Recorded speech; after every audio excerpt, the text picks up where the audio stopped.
Friendship is expecting nothing return. কেতিয়াবা আমি উদ্দেশ্য আৰু প্ৰাপ্তিৰ কাৰণে আনৰ সৈতে বন্ধুত্ব কৰিলে সেই বন্ধুত্বৰ স্থান আৰু সেই বন্ধুত্বৰ সময় দীৰ্ঘম্যাদী কেতিয়াও হ'ব নোৱাৰে। আৰু এটা কথা, সাধাৰণতে কিবা এটা প্ৰাপ্তিৰ বাবেও ধৈৰ্য লাগে।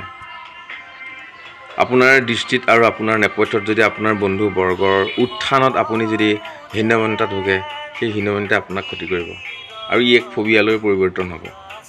সেয়ে আপোনাৰো দিন আহিব।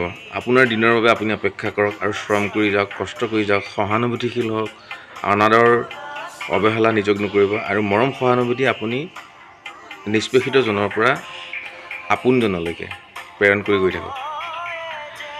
লগতে কওঁ, বন্ধুত্ব এক স্বৰ্গীয় আৰু এক ৰমন্যাসিক অনুভৱ।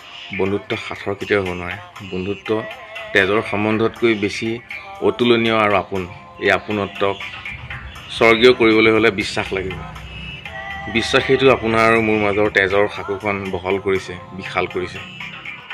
ছ'চিয়েল ছাইটত যিবোৰ বাদ বিবাদ নিষ্পত্তি, এইবোৰ চব অজুহাত। আপোনাৰ চানেকি এই জগত সপাই দিব। এই জগত সপা শুৱনি দেখিবলৈহে চেষ্টা কৰক।